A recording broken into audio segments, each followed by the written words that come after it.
Hello, this is Sharon Webb, Travel Tracker Implementation Specialist. My video today is about approving a trip request. If you have been designated as an approver for a trip request, you will receive an email letting you know that you have a trip to approve in the Travel Tracker. So let me show you what that email looks like. Here is an example of an email that will come to you if you are an approver. It will give you the details of the trip, including the trip number, the type of trip, the school that's traveling, where they're going, the date and the time of the trip, teacher information, and then there will be a link, notice here in your email, that you can click on and come right into the Travel Tracker, that you can sign in and take a look at that particular trip request. Now, if you would like to, and you are in a location that has a lot of trips that need your approval, perhaps you just want to let these emails be a heads up to you, and you're not going to need to go into the link. You're just going to know that you do have trip requests out there. You can simply delete this email if you'd like to, and then just come to your Travel Tracker and sign into it, and then be able to, it will default you to your trip approval tab, and you will just see all of the trips that are out there waiting on your approval. So you don't have to work from your email if you would like not to. You could just delete those and then simply navigate to the trip approval tab in your Travel Tracker.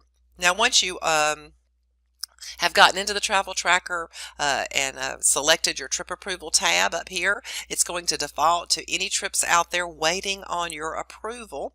And so let me just go over quickly how you can approve a trip request. It's very easy. You can see in your list some details about the trip, just some very summary information. In order to open the trip request, you click anywhere on the trip information, and that will open up the request for you.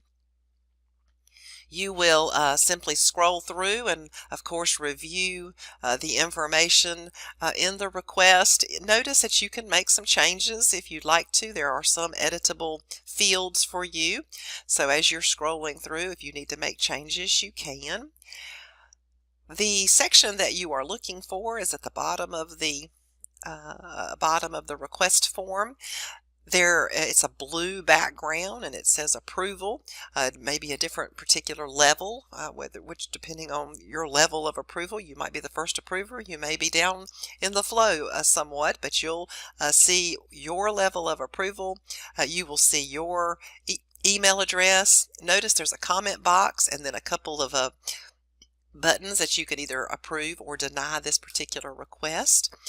The comments box is a very useful box. If you type any information in here, that information is going to be visible on the request. It's also going to be sent to the requester, and it's also going to show up for you as the approver in your list of trip requests. So one of the reasons that you might use this would be to indicate if you're going to send an email. Maybe you don't have enough information about this particular trip, so you need more information. So you might put in your comments box, sending an email for more information, because you can't approve it, but you don't want to deny it. You just need more information. So you can type in a comment and then scroll down, and you'll notice several buttons along here, and one of those is a send email button. So I can click on that. It's going to automatically bring up that requester's email address, and then I can come in and put in this is regarding trip 1000 or whatever the trip is, and then put in I need more info about whatever it is you're needing, and then send that that email out from the request form. Then you would just simply close this one down, And then notice that when we come back to our list, we still see that trip is still waiting on our approval, but notice the little comments bubble here. That means that I've made a comment. And you can even hover your mouse over that comments bubble and bring up whatever you made, and it might say something like, I sent an email to this teacher. I'm waiting on a response. Now, maybe you've gotten that email back from the requester and you're ready to come in and approve this trip. So you would just simply then click to open it. And approving a trip is very, very easy. You just again scroll to the area, and then there's an approved button here. We're just going to click on the approved button, and it's going to bring in our electronic signature and the date and the time that we approved it. And then if there are other approvers after you, then the system is going to notify those approvers that we're needing their approval for this particular request. Be sure you save and close after you have approved it.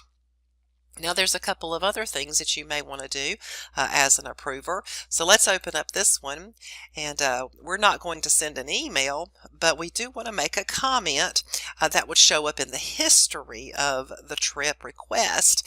And so if you scroll past your approval level, where those buttons were that we looked at a minute ago with the email, there's a comments button. This comments will add a comment to the history comments. So this could just be something that you put in to the trip, just so it's information that's going to remain in the history. So if we scroll down, here's our history, and here's the dates that the trip was, there was activity on the trip, and here is our history comments that we've put in. So those comments are going to stay with the trip. So if you had to make any adjustments to something, or whatever it might be that you might seem a use for those comments in the history. Now, there is a deny button, of course, and if you see the need to stop this trip request, you can do that by clicking the deny button. Now, if you do deny it, it does end the request completely. It will not go any further into the approval flow. Changes will not be able to be made to it. The requester can't go in and make any changes. So we don't encourage you to deny a trip unless you really mean it will not happen. This trip is denied. And if you do intend to deny it, maybe give a reason why the trip is denied, so that information can go back to the requester and let them know why the trip was denied. If there are other approvers who have approved the trip before you, they're also going to be notified that that trip was denied and the reason.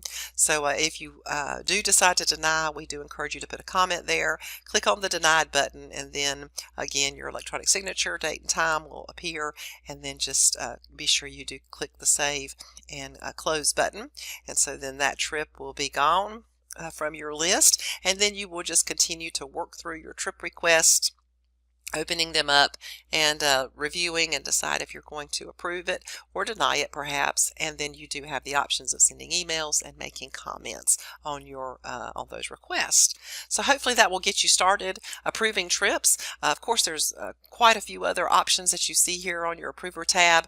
There is a much more detailed approver training video available in your support and training link, so don't hesitate to visit that link and go into the training video library and watch that extra detailed training on approving trips. But hopefully this brief video will get you started at least with approving those trips that are out there in your system. Thank you very much.